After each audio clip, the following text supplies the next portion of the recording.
What are you now? How do you introduce yourself like professionally to someone? Cartoonist and comedian. What were you before that? Where did you A get your baby? start?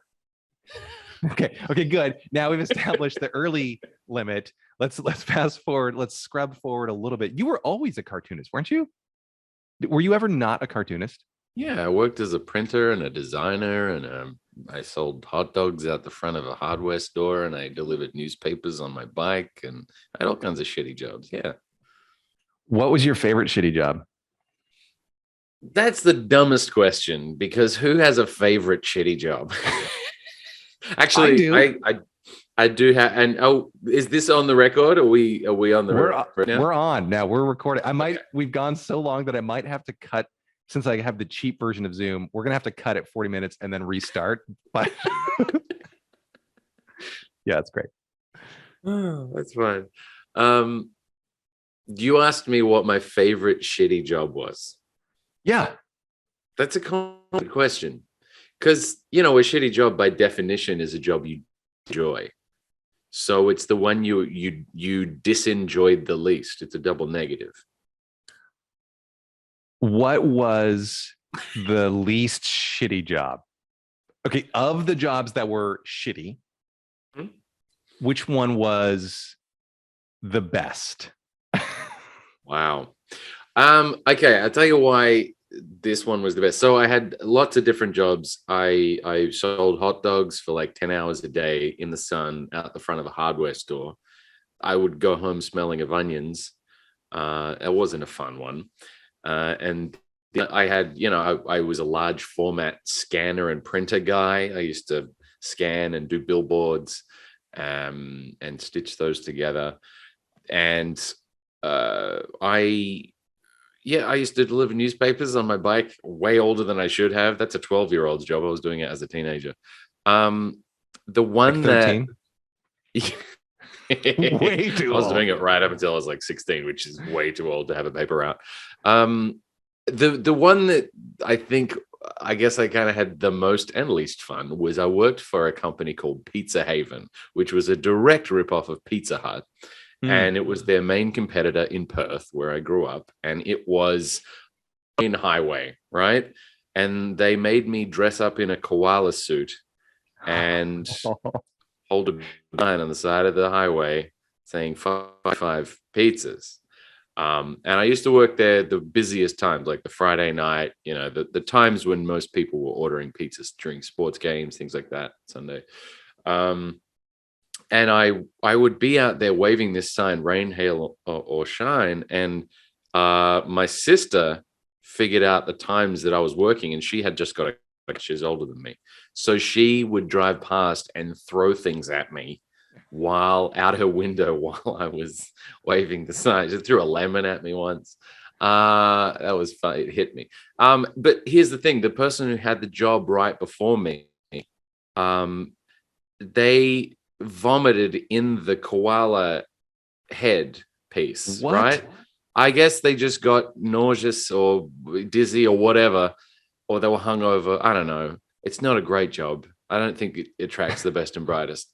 So they threw up inside the head of the koala costume, and I refused to wear it because it stank. So I never wore the head of the koala costume. It was just my face and then a giant furry gray koala.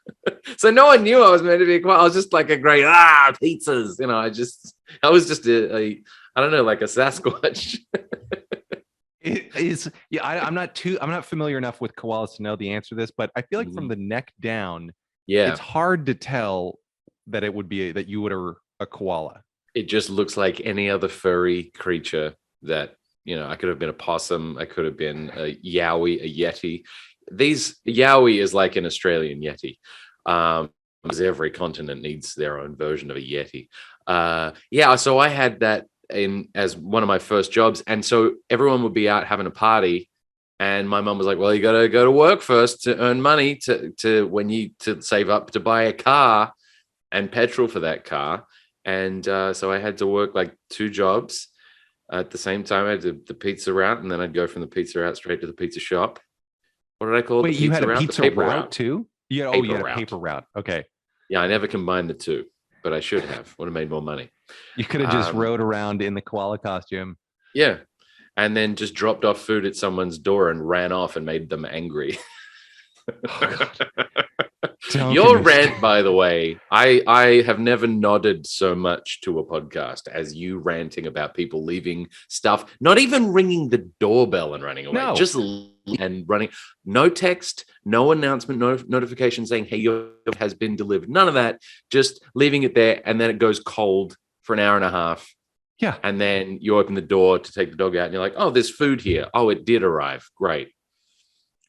Has this happened to you? Yes. And I've had, Sophie and I have arguments about this where the dog barks at anything outside the door, right? Right. But if he didn't, that's our only system. It's not a very good system. Like if he's somewhere else in the house and he doesn't hear it, then he doesn't bark. And so we order food, and we order hot food, ramen. Ramen's no good cold. I mean, there's an argument, but you order food and they don't even ring. We have a doorbell at our door. They don't even ring the doorbell. They just leave it there and assume, oh, they'll find it. They'll figure it out. Knock. Right. Just knock on the ring. I'm not a sucker. Tell me that it's there. I just want to know. I once had, I even sweet green. I ordered sweet green, the salad. I order that delivery a lot. For some reason, I just love ordering custom salads. So that's one where they leave it and then they never never tell you on the app, hey, your order's been delivered. And then it just sits out there and it's fresh salad. Right. So after a few hours, that's not fresh salad. You're going, oh, didn't I order food hours ago? Yeah. Why am I hungry right now? I'm like a robot. I just have, I don't have human feelings. But if my food doesn't arrive, I don't think maybe I'll check the door. I just think, where's my food? Well, you're probably too busy with your life or playing a game or something to like think maybe I should check the door every 10 seconds. I don't have Animal Crossing like you. This isn't that takes my time up. You need it. I don't have games. I have drawings I have pictures that I draw.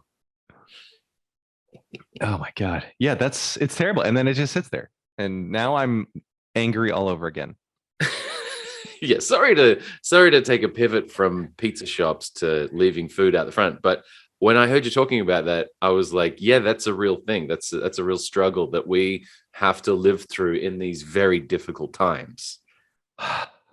Now, yeah, I know. It's not the worst thing that's ever happened to a human being in the world. But speak for yourself.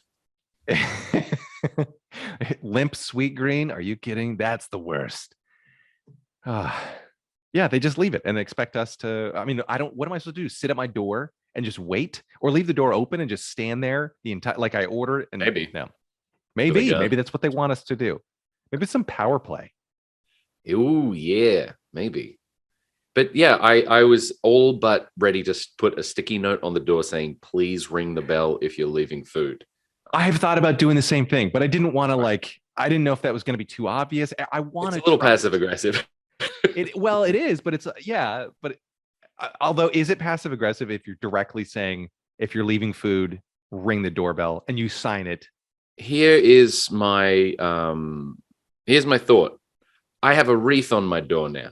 Well, okay, I put it up and then I was like, we're a little early because everyone in the building puts a wreath on their door and they have a wreath competition in the building. Oh, really? That's nice. To get in early, but it's only the 9th of November. I just love a wreath. I love having a wreath on my door. It makes me feel good. I don't think there's anything wrong with that. Yeah, it's a little early. We haven't even hit Thanksgiving yet. But it's a little early.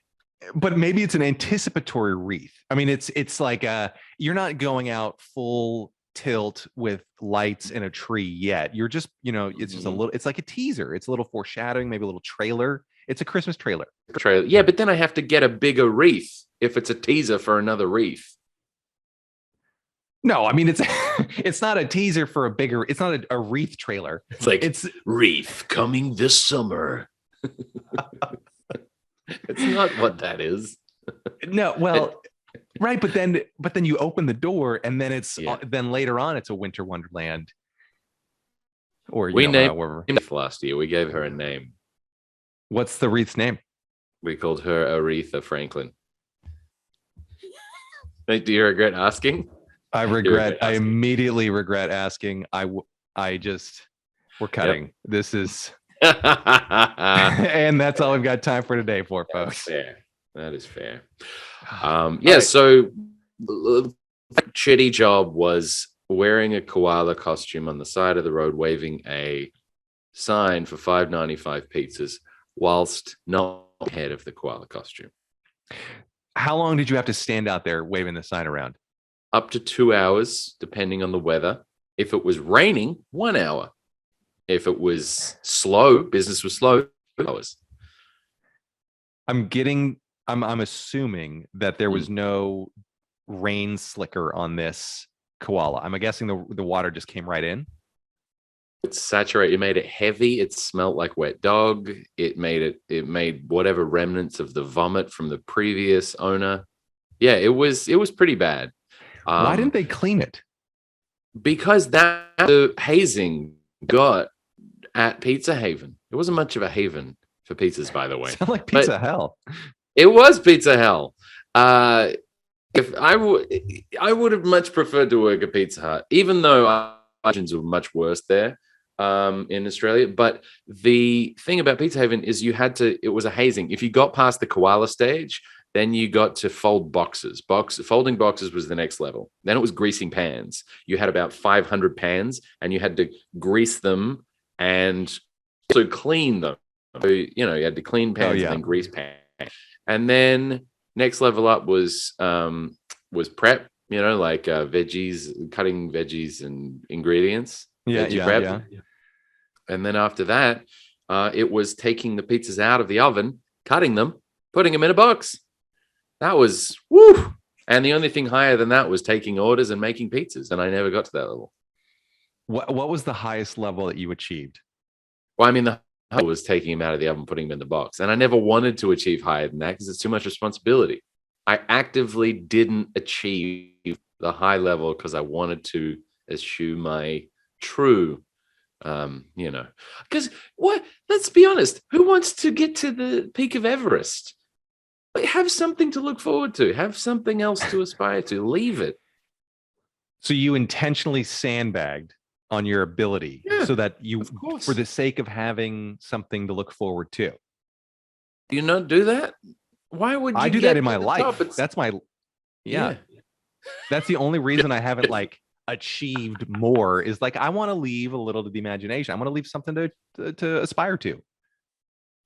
I was wondering what the reason was. My parents is the same thing. They're like, why haven't you achieved? And I'm like, well, look, I want something to aim for. Yeah, you're just edging.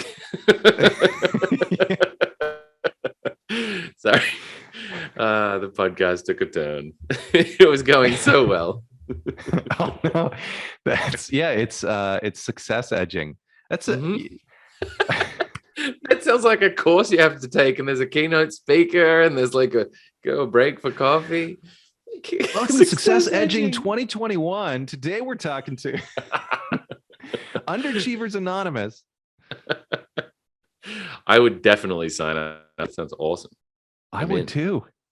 Yeah, it's great. Well, I feel like though, as a society, we have kind of given up on achieving too much. Like look at our advertisements now, where they're just regular people. Right. We used to have aspirational people in ads, right? And that used to be nice. Now we've just got people that look like you and me, and it's I don't drink. I was thinking about this in the shower this morning. That's why this is already pre-baked. Is this from shower notes? Have you written this? Is from shower notes, but it's I don't drink aviation gin to feel like me. I drink it to feel more like Ryan Reynolds. I want. When you buy the thing, you're that aspirational person for a minute. And now we've got us in commercials. Well, they literally have us in commercials at this point. That's I know. We're making bank, so I'm not complaining. No, I don't know. They put you? Yeah, me. Yeah. I was in a cocktail commercial this time last year. There's a Keurig made a cocktail maker similar to like an espresso machine where you put Oh a pod yeah. in for a Negroni or an old fashioned or whatever, or a margarita, and then it just button and it makes a perfectly balanced made drink. And the whole idea was, hey, come over for game day, and we'll make you some cocktails. So we shot it in this amazing, man cave basement situation, and we had all of this choreography, and then we did an outdoor scene with like a evening movies watching on the big screen on the projector. They cut 90% of what we did and kept a fraction of a second, and I still got paid. It was a day's work, but Yeah. I remember thinking this will be good on my reel. It's like Yeah. blink and you'll miss it. And the cocktails tasted like, if I may say so, because I'm out of contract, tasted like shit. Oh, really? Yeah, really, really bad. I don't know. Did that thing ever sell? I feel like I never saw it out in the wild, and I'm not surprised. I honestly think that was like the proof of concept. Like, hey, if enough people want these, we'll start making them. We'll just start taking back orders because. Yeah, when we wrapped, the director and I sat, and he's like, "You want one?" I'm like, "Yeah, all right, sure. Let's see if they're any good." And I think I had like a chocolate Negroni one, Ugh. and we stopped messing with the Negroni, and then also ruining it in a Keurig machine. It tasted like dog piss. It was horrible. Well, how did you like? What were the ingredients in it? Was it water and powder? Like, was it a mix? No, or what? it's like, yeah, it's a reduction. It's like syrup inside a pod of like gin and vermouth and whatever the chocolate thing was, and they were trying to make it like a fall Negroni, whatever. Anyway, Right. so it just would push pressurized water through the machine, through the pod, and it would make this distilled, alcoholic cocktail. In fact, someone on the set drank one of the pods just Oh to God. see. And it was like, don't do that. You'll poison yourself. I was like, what is in this stuff?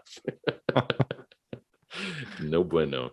Yeah. Well, that's part of like the joy of crafting a cocktail at home is it's the time it takes to mix it, Yeah, and also the nuance of the way you make it is different. The way you shake it, the way you mix it, the preparation, the presentation, all of it. Right. It's all, if you automate that, I don't know.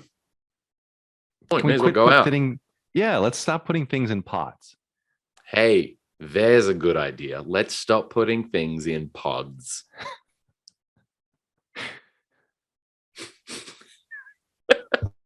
Now, can I ask you a question? Yes. This is meant to be my origin story, but you mentioned on last week's episode that your mother had given you talents up the wazoo. I want to know, what's a wazoo? Have we ever really figured out what a wazoo is? Where is it on the body? I feel like I can't discuss this on a family friendly. No.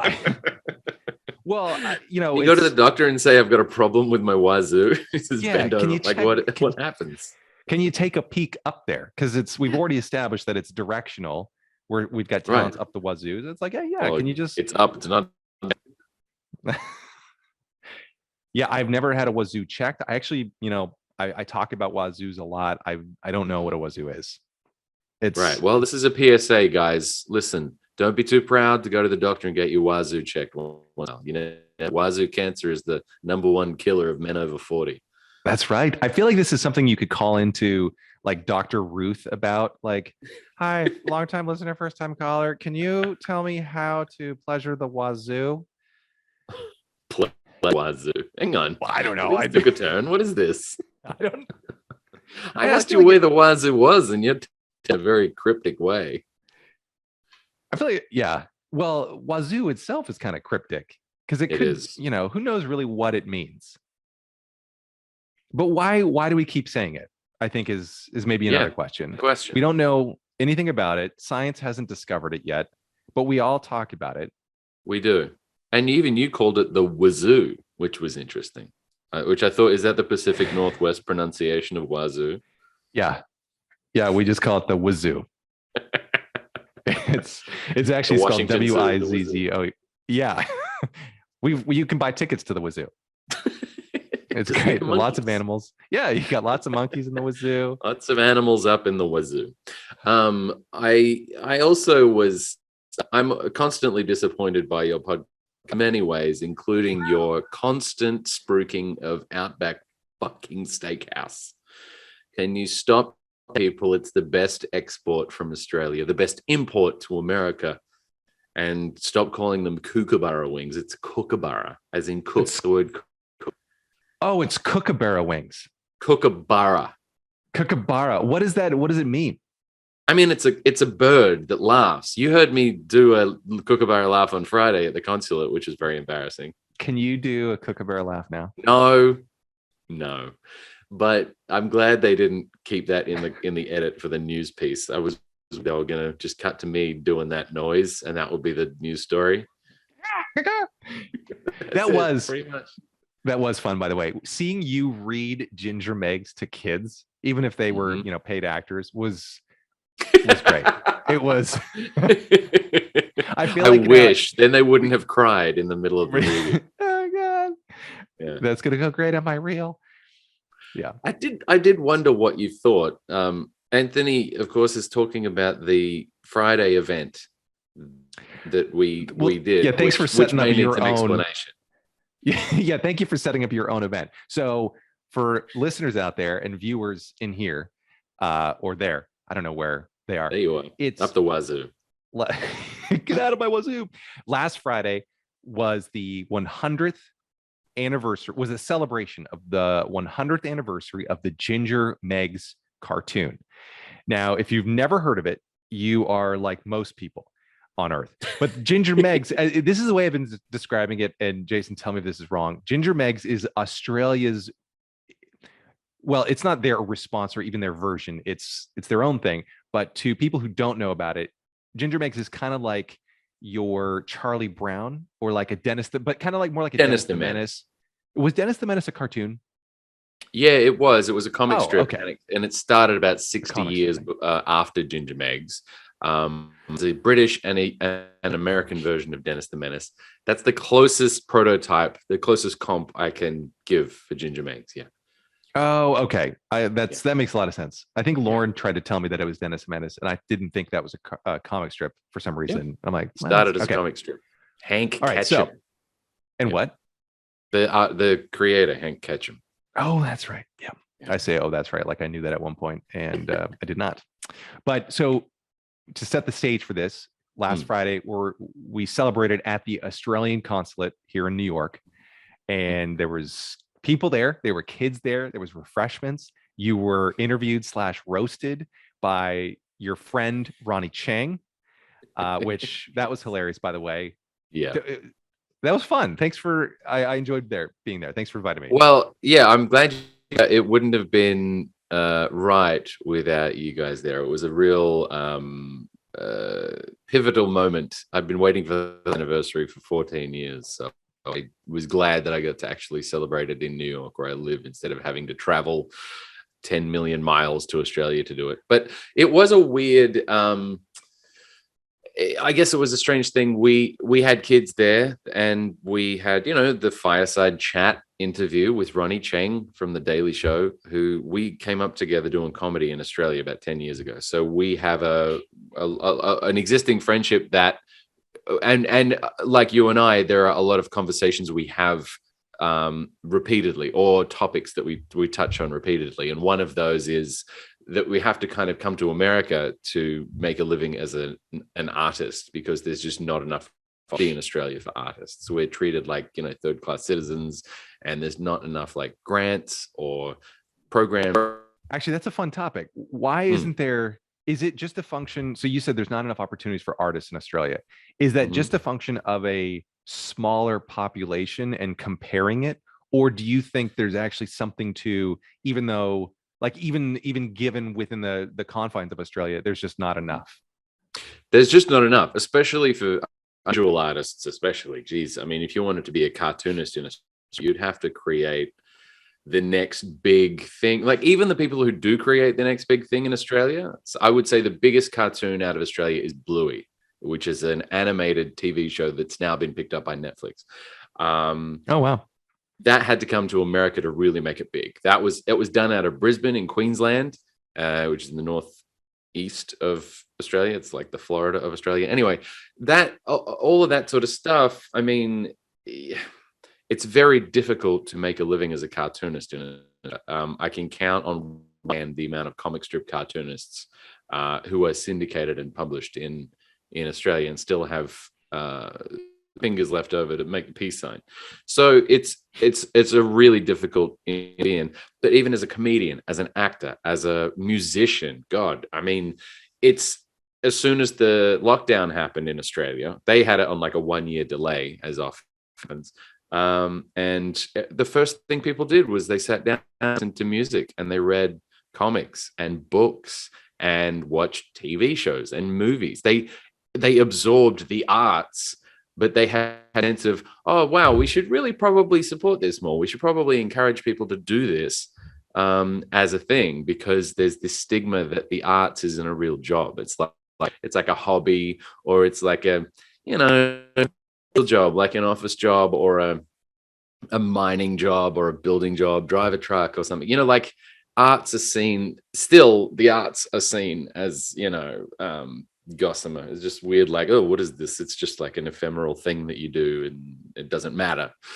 So yeah, there's a really strange culture around the arts in Australia. It's getting better, I'm told. I left 7 years ago because I hit a ceiling with creating in Australia, and I still love the country very much. It's just that I live in New York because the opportunities here are boundless in comparison. And yes, part of it is the population. Absolutely. That's always a factor, because America's a bigger country. New York is definitely a bigger city than Melbourne.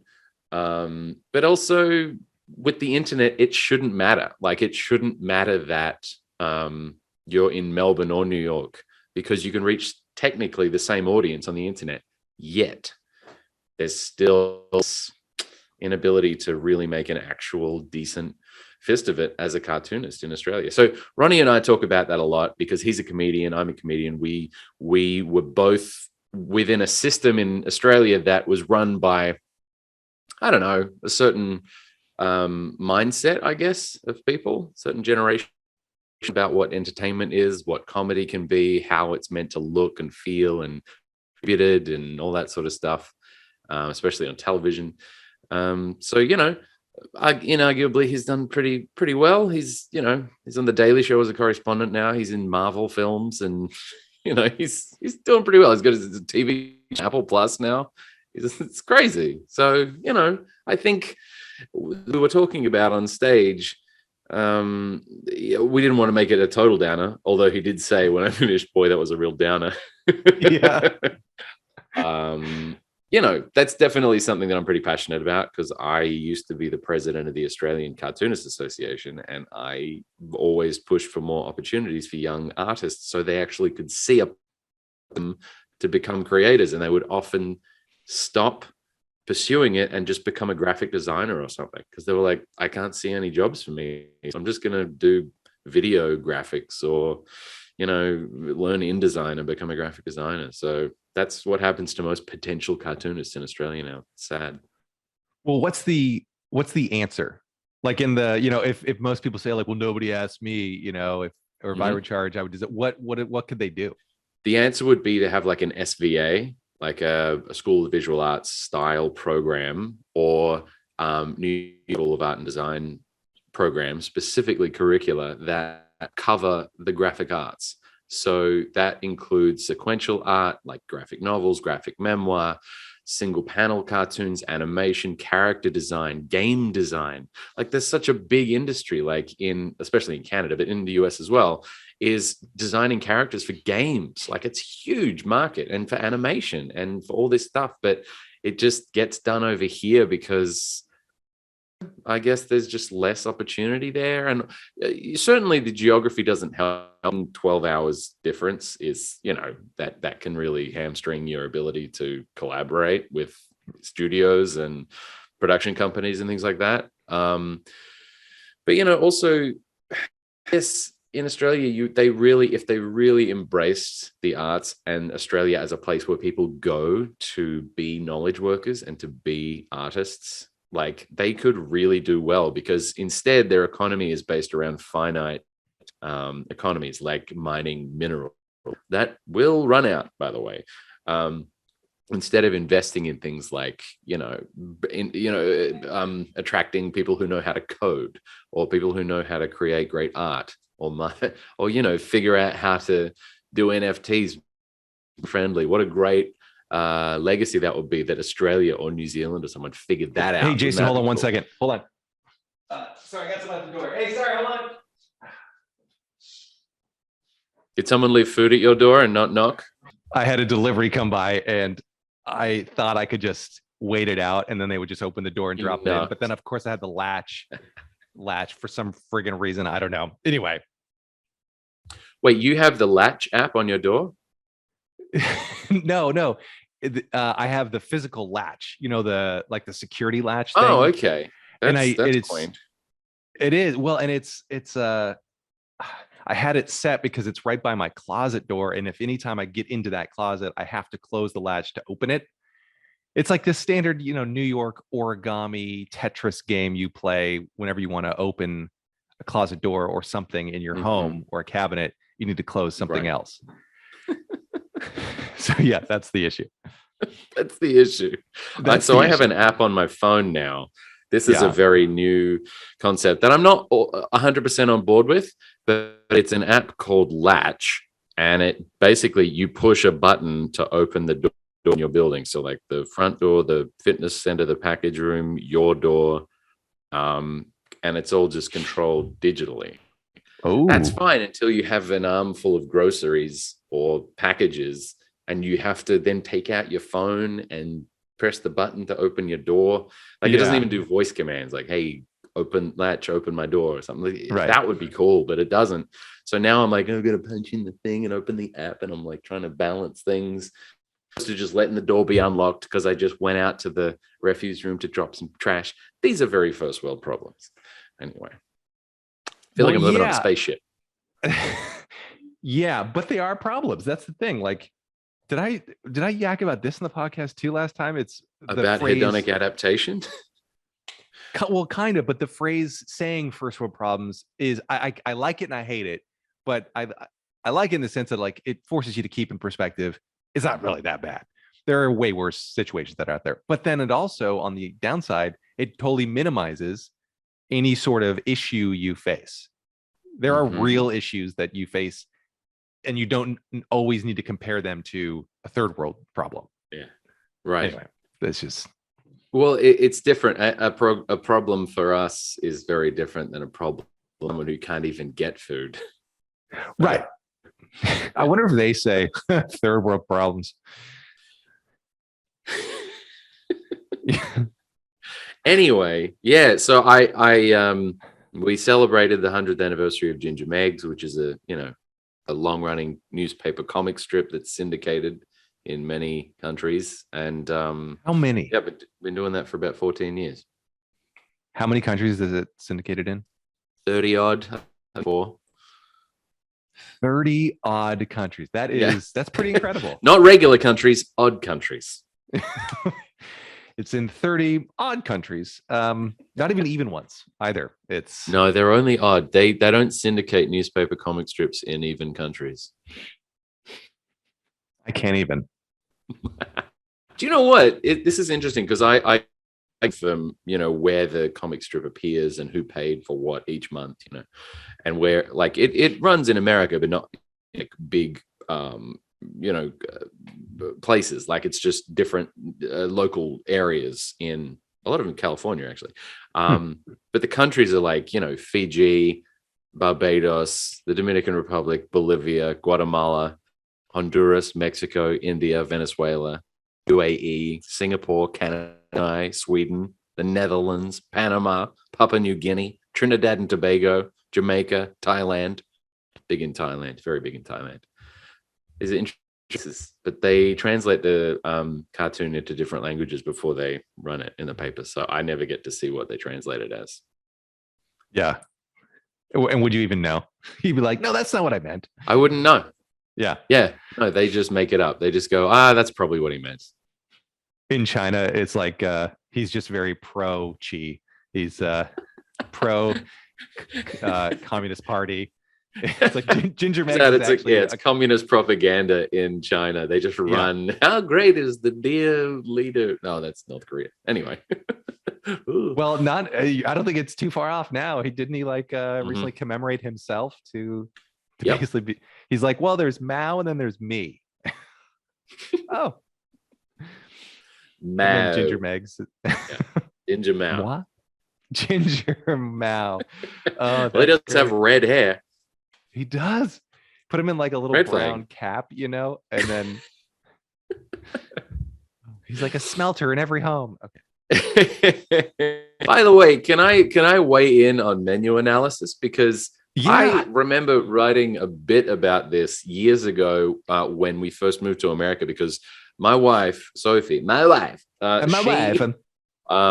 would always, before we went anywhere, she would study the menu. And I don't mean study the menu. I mean, like, I don't care. I'll just show up and pick up the menu or ask, what's the special? I like that surprise. I like looking at it going, oh, that's interesting. Right. She will Google it ahead of time, download the PDF. She will study it like it's Mission Impossible. She knows what she's memorized everything. She knows all the exits. Yeah.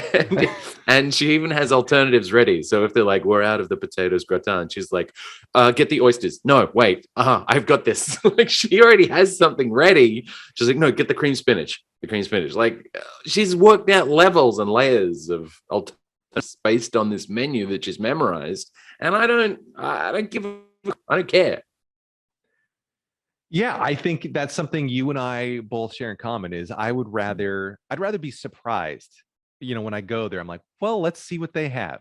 Yeah. I mean, you know enough to get into the restaurant, but I don't want to study the whole thing. Otherwise, why are you there if not to be? That's exactly right. That's part of the experience. So for Thanksgiving, we booked a special seating for a nice restaurant in our neighborhood called the Orchard Townhouse. We've never been there before, but we're told for other people recommending it to us, saying, hey, this is a really good place.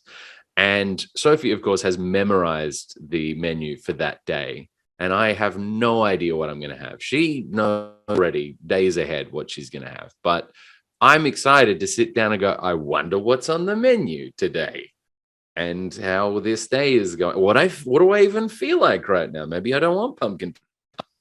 Well, that's the thing. That's part of it. Is like, I don't know what I'm going to feel like. And I don't want to choose my meal beforehand. Because I might, feel like something. I don't know. I want to see how I feel when I get there. In a world where there's very few surprises, anyway. It's nice to have a surprise of like, oh, let's see what they have. I think we can all a very important question in the last podcast, which is, I wonder if Ted Bundy was a menu guy. He probably was a menu guy. I could see him being a menu guy. Yeah, very, looking at it studiously, just.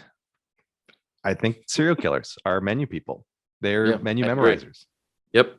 If I wind up dead somewhere, it was my menu guy wife. I've always thought of her as a menu guy gal. No, she's transitioning to being a menu gal. I'm gonna get destroyed for that. Anyway, it's funny. I listen to you say things on the pod sometimes, and I can hear the fear in your voice that you're gonna get destroyed for one sentence.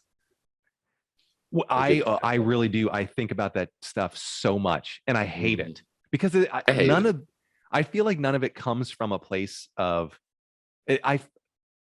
I know it doesn't come from a place of hatred or like meanness, on my end, but I don't know, and I think very few people it does. But I know that's irrational. I feel like it's irrational. There's no point in worrying about all of it, but. Are you afraid? Do you think about that kind of stuff?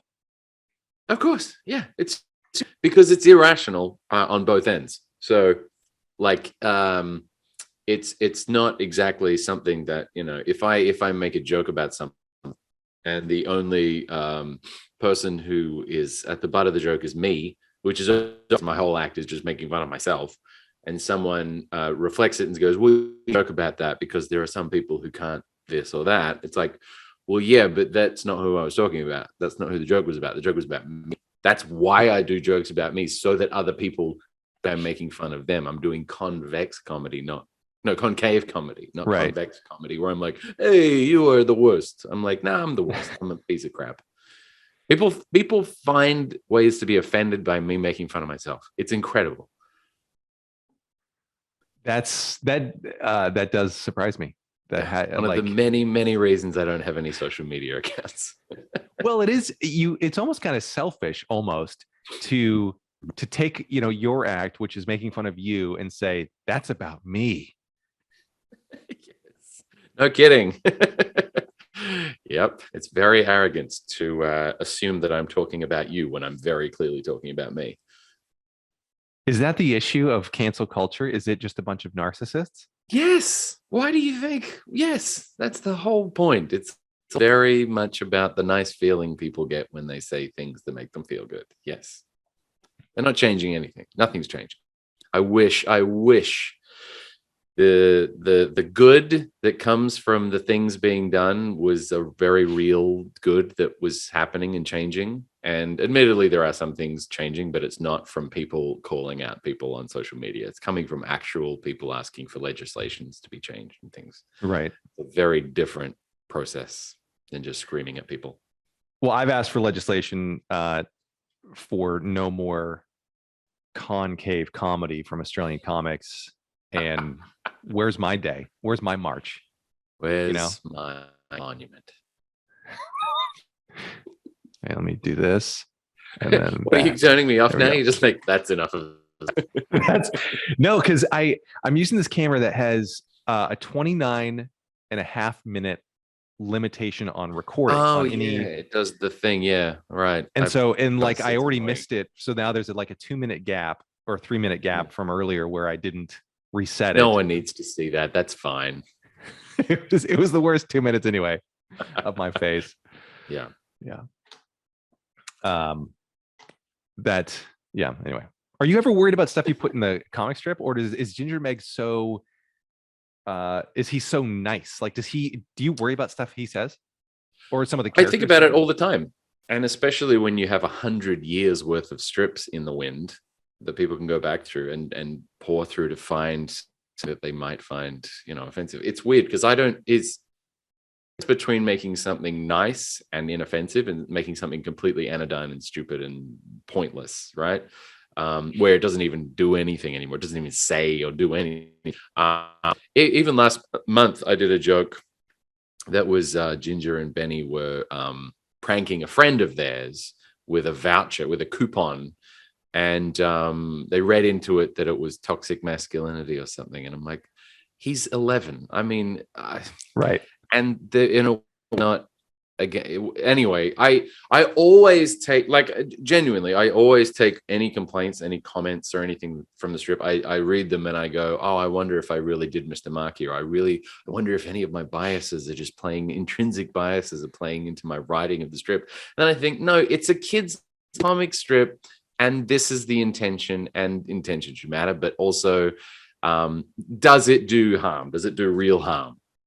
Implicit harm or otherwise? And if the answer is no, then I forget about it. And if the answer is yes, then I go back and I reconsider how I write the other strips, because there is real with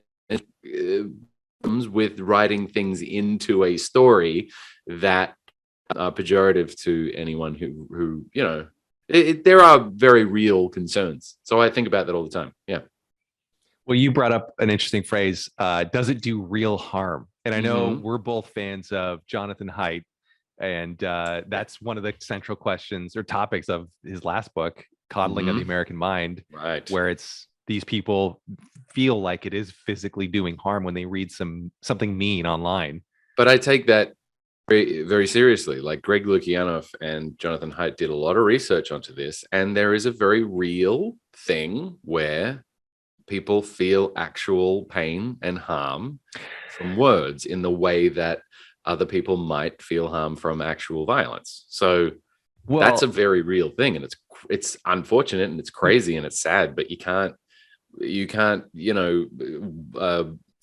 carpet the entire earth. You got to build some. Well, yeah, wait. So are you saying you treat the fact that people feel this as like real harm as like a respectable, like, oh, I should take that seriously? Or are you saying get over it, people? No, I can't. Like, you can't treat everyone. You can't coddle everyone. The word will set them off. Like warnings are one thing, but like if someone says a word and you feel it in your body physically and it gives you physical pain, that's a malady. That's a problem. That's a neurological situation. It's almost like synesthesia, where colors smell colors or taste sounds. Like if you feel words physically, that's a that's I mean, again, I'm not a scientist, and let me qualify that I'm not a psychologist, but I've read a ton about this, and I'm very passionate about it because I am interested in it. But if you feel words like physical pain, that's not the wiring of the human brain. That's not really how you're meant to react to things that are a threat. Um, like words shouldn't feel like a saber-toothed tiger jumping on you. That's Right. your wiring is a little off. Yeah, And that's a it's not you entirely your issue. fault too. That's not your fault. It is something that's not necessarily by choice. Sometimes it's imposed upon them. So Yeah. Well, yeah, maybe. I don't know. That is an interesting idea, but I think it's like that's a you issue. It's on the receiving end that there's a wiring issue or something that needs to be fixed, not mhm. on the Yep. messaging side. I think that's just me. Yeah, But I think we're on the same page there. Yeah, yeah, you can't walk around, on eggshells just on the off chance that something gets misappropriated or misinterpreted in such a way that a very, very, very small sliver of the receiving end misreceive it. That's no way to live. You can't do that. It's ridiculous. right. Well, and I don't think the things that we're saying warrant as much anxiety about it as at least how as I feel. Like, because Yeah. I'm putting We're you and I talking in. about delivery guys leaving food at our doors without knocking, and Right. looking up menus before we get to the restaurant, and Outback Steakhouse not being the best restaurant in America, or at Well, least okay. in Pennsylvania or wherever the hell you go to go to Outback Steakhouse. Yeah, that's where I'm going to disagree. Is on the Outback Oh, Steakhouse. were those words harmful for you? Okay. All right. I feel triggered when you say that it's not the best restaurant in How do America. you think I feel when you say the word bloomin' onion? Oh, bloom petals. Oh, you don't have to Oh, get the whole onion now. It's even better. And sometimes, even if it's not on the menu, you can ask them and they'll bring, you just say, hey, do you have the bloom petals? And they're like, we got you. when the consulate sent out an email inviting everyone to the celebration of the 100th anniversary of Ginger Meggs, part of the invitation from the consulate said, come and enjoy some refreshments and authentic Aussie food. As I hit send on the email, I set a stopwatch for how you or Lauren were going to text me asking about Outback Steak. It took 9.5 minutes. Yeah. Well, and a lot of that was just, it was bouncing. It was an email, Yeah. wonderland until it got. You're So wondering how to do it, what to say, how to work. yeah, it was just a wording issue. Like, well, should I end on a preposition or should I end with the punchline, the punch word of Outback Steakhouse? Uh-huh. And there was emojis. It was a whole thing. Oh God, it was so good. Hmm. There was no Outback Steakhouse though. And frankly, I Unfortunately was not. It was disappointed. fairy bread. It was what? You had fairy bread. Did you enjoy fairy bread? That's a No, I delicacy. didn't. Because like everybody swarmed the table It's that and then good. I look over and I'm like, there's no more fairy bread. Wait, what is fairy bread? I didn't even know what that was the name of it. So fairy bread is like Wonder White bread, like the most Speaking of extreme things that might get white. us canceled, by the way, I Yeah. feel like saying fairy bread is a slur. But It's not a derogatory use get of over here, you fairy. fairy bread. Uh, you can only get it in. No, I'm not even going to say. So every little birthday party that you would go to as a kid, you'd candy, you'd have chocolates, then you would have fairy bread, and fairy bread is white bread, like the whitest, most unhealthy bread in the world, Yeah. with butter on it, and then what you call sprinkles. We call them hundreds and thousands. You call them sprinkles. So yeah, Wait, hundreds and thousands is your name for sprinkles? yeah. What? It's hundreds of thousands of what? No, whatever they are, just hundreds and thousands. So we say, "Can I get my ice cream with hundreds and thousands, please?" I You guess say sprinkles. sprinkles. Boo. well, it is shorter. It's easier to say, especially Yeah, for but kids. we're more creative. Well, yeah, and plus your children, Australian kids aren't as like beefy and chunky as ours, and so our mouths as kids can only get out sprinkles, so that's all we can say. I'm triggered by that. I was a fat kid. Well, okay, so it's white bread, butter, and sprinkles / hundreds and thousands. And That's right. Are your sprinkles sweet? Yeah, the sugary sweet. Oh, okay.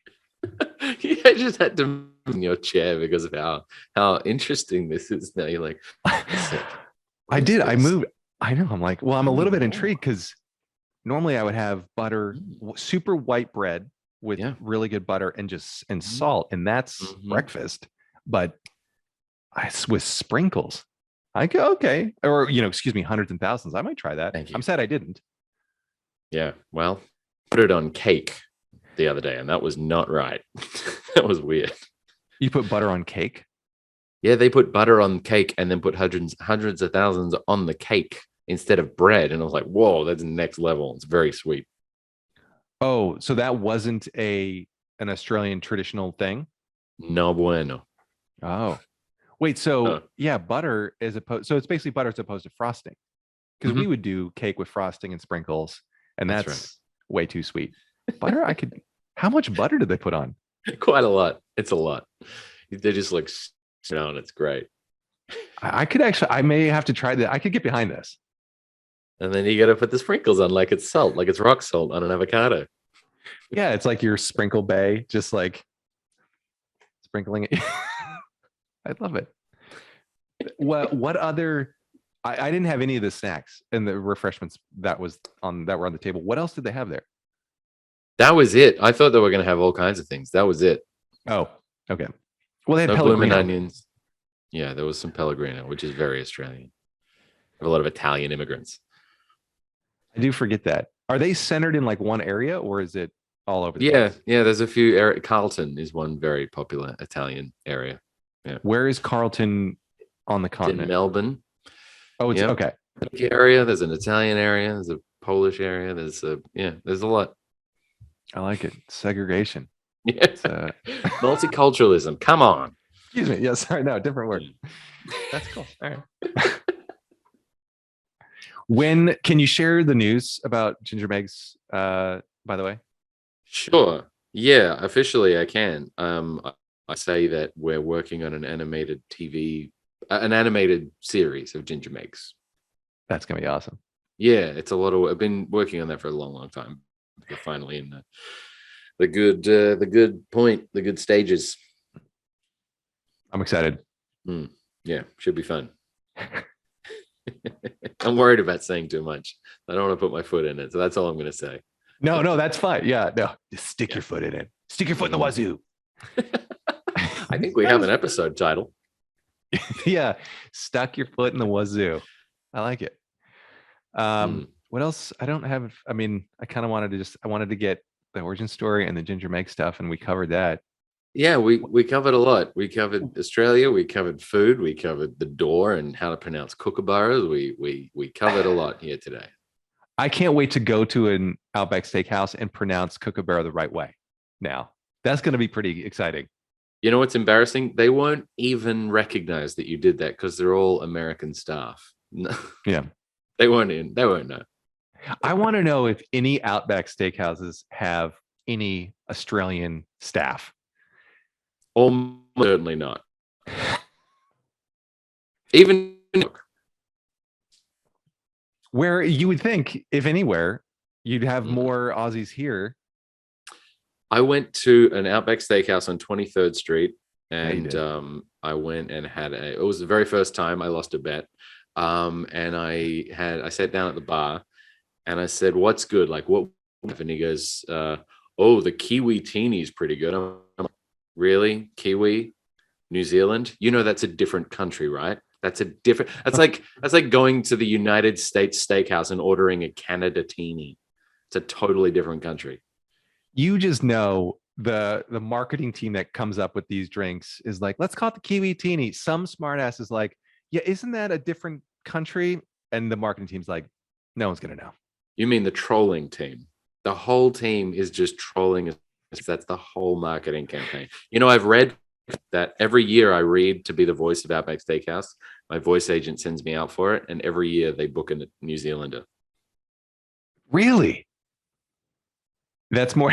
That's what they think of as authentic Australian is. Yeah, is a different country. Is it a New Zealander doing an Australian accent? Yeah, but it's a really bad one. It's like they're putting it on. What in Australia we would call it bunging it on, Yeah, and it's really bad. I think it was Jermaine from Flight of the Conchords who did it for a couple of years ago. Oh, really? Uh-huh. Oh, I'll have to listen to that. That's got to be pretty bad. Pretty bad. Are you? When are you getting up next? That's a great question. I got up last Friday and tried some new at your suggestion, and that was fun. But it was like trying to expand an existing bit. It was doing crowd work for a bit so that I can then expand that bit out, accordion it out, and then push it back in again. I don't know. I'm gonna try. Doing some mics again because I'm writing. So I kind of want to try some stuff out at mics just to see how they feel, and I don't know. We'll see. Haven't done mics in a very long time. Me neither. Yeah. How did the new stuff come out? Great. Came out good. I think at this point, I get a sense of whether something's gonna completely flop or if it's got something. And even if the rhythm of it sounds like there's something, you can tell if the audience is like, what? Like my friend was in the audience the other night and he recorded my set and he sent it today. And there are lots of little bits and tags and little things I just throw in bits to kind of just amuse myself. And if you hear him, you hear him. If you don't, not the end of the world. Like it doesn't matter. Right. But he only laughed at those. So I can hear him laughing, and he only laughed at the little things that I throw in to amuse myself. And he's a musician. And when he sends me tracks that he's working on, I'll say, oh, I really like this little thing here. He's like, yeah, you're the only person who noticed that. No one else talks about that little thing except you. And I'm like, well, it's the same with you, with my I only like the little bits that I throw in for myself. He's like, yeah, they're the best bits. That's actually an interesting idea to keep material that like only one person gets. But if it's like the right person, maybe that's an indicator of like there's maybe a lot of other people out there like this. Yeah, it's like the 1% of the audience that are your people. Like I remember standing at the front of the Stand Comedy Club on 3rd Ave years ago, like 2016, and I business cards, and after the show I would ask permission, but I would stand out the front, and if anyone I wouldn't actively go up to people, but if they came up to me, hey, great set, I loved you, that was funny, I would say, oh great, here, jump on the mailing list, you can see where I'm gonna get up, you can see more of my act, Yeah. And so that's how I built my mailing list, very slowly, gradually. Every show I would give out this card that just had the one thing on it to say sign up to the mailing list. And that it was always like the 1% of the audience that were like, oh, I had a little thing about China or whatever it was, that it was really like, it was just a little tiny thing, but remembered. I'm like, yeah, you're my people, So yeah, it's like you're building your little 1,000 true fans, person by person. Yeah. Well, that's, you don't hear a lot of people, especially a lot of comics, advocate for that method. You hear a lot of people like just say whatever makes them laugh. And but then I kind of like the idea of just saying, no, I'm going to do me every single time. And some people might laugh, some people won't. But if I keep doing it and I stay consistent, those people that find it funny, it's almost like a a prototypical like solar system, you know, after there's Mhm. a bunch of dust and dirt swirling around, and eventually enough of it kind of comes together to form a planet, and that planet's Right. just going around picking up more and more. Hmm. I think It takes that's a good. eons, but It takes eons. You're right. You'll die before you have enough fans. But yeah. right. No, the idea is that I used to try and have very broad appeal and just write jokes about dating and sex and gross things and swear a lot and that stuff that I didn't really care about, but I thought audiences at clubs would care about. And I know that I didn't really care about it. I was just trying to be sycophantic and be like, "Hey guys, how weird's dating?" I'm like, I'm not talking about dating, but like, it's a weird like, so no offense to your bit, which which is a good, which is the anti-dating bit. So it's not really, but I would talk about like stuff that was irrelevant to me because I thought that's what the audience wanted to hear. And then when I started writing stuff that I actually thought was interesting, and then like, you know, maybe less of a percentage of the audience were like totally into it, but the rest would Right. laugh. It would get the room laughing, but like a certain core of the audience would go, I really like that set. And I remember that one more than the others because I'm also interested in this thing. Right. So that was interesting. And my angle is really, I'm an Australian immigrant in America. I'm a New Yorker. Here's my perspective on how you guys do things. It's different. And it's not like a reductive, like, oh, you guys say things weird. Very tempting to do that kind of act. But Yankee Doodle, pew pew. yeah, it's been back. So Yeah. yeah. Well, I think that's your take on things is funny because it's both interesting and funny because you are a fish out of water. So Mhm. you're not from here, so you can use that to your advantage. Like you've got a fresh eye on things, but then you're Yeah. also intelligent and with a little bit of quirk. Well, So let's not get too carried away there, Anthony. I'm just saying this for the trailer for this episode Yeah. so that people think you're like really cool. Who is this guy? I want to know. No, but like your take on things is it's funny. It's also silly. Like I love, as dumb as it is, I love the line uh it's oh yeah, in Australia they can't play Everything They Will Kill and Eat You. They can't play Jurassic Park because people think it's the news. Right. That That's very silly. that That's a silly joke. Yeah, it's I always envision a lot of your lines as like almost as comics or Yeah. cartoons. I write them like that. Yeah, well, it fits perfectly, and Yeah. I think that's how they appear in people's minds too, or at least mine. Like you know, you can Yeah. kind of see it as like these as a TV with a Tyrannosaurus Rex, and it's like, oh my god, did you Yeah. hear what happened in Queensland? Yeah. Because that's the kind of story that you see on the TV is a crocodile, a prehistoric creature ate a baby in Queensland. It's like, Jesus, that's some Jurassic Park shit. It's a tough Tuesday. That's just it's a very real thing that happens. And you go, and then you move here and you're like, where are all of your stories about deadly creatures killing things? You guys don't have that? Okay, that's weird. I guess we don't have that at home. Whoops. And that's the act. Is when Yeah, yeah. Yeah. So that perspective on things is kind of my default angle. And when I write it, it's silly, but a lot of the time I'm the butt of the joke. It's just me being an idiot and not realizing things. So you're laughing at me being a dummy. And the general philosophy for me is if you're not laughing at yourself, the joke. Everyone should be able to take the piss out of themselves, but Yeah. not up the wazoo though. That's right. Keep the piss. Wait, what? Keep the piss.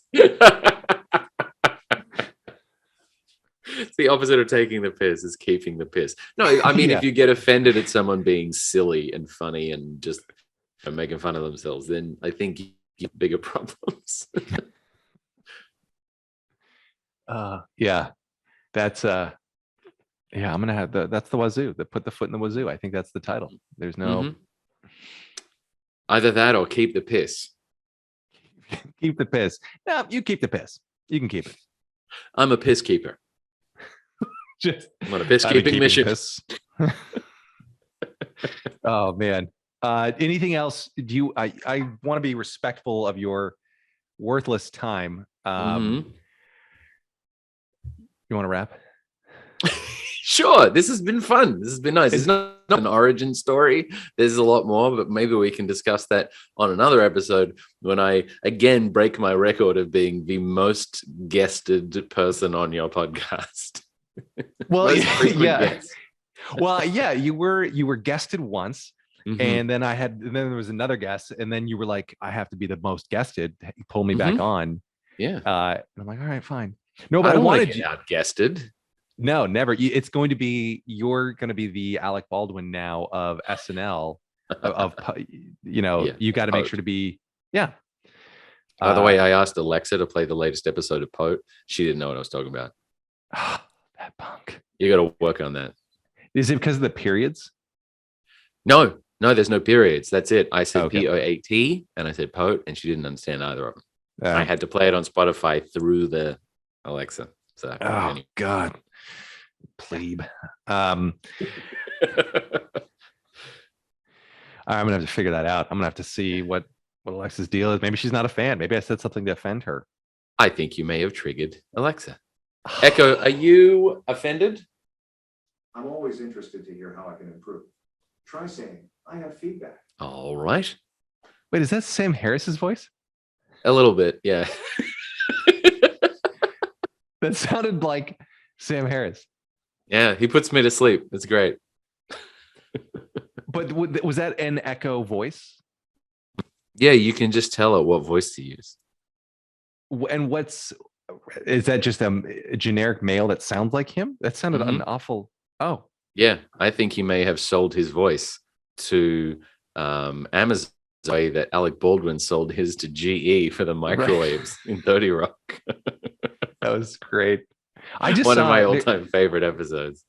There was a gig that just came through voices.com that was like, and it was like $15,000 or something, but it was like for 24 hours worth of text to speech or, kind of stuff.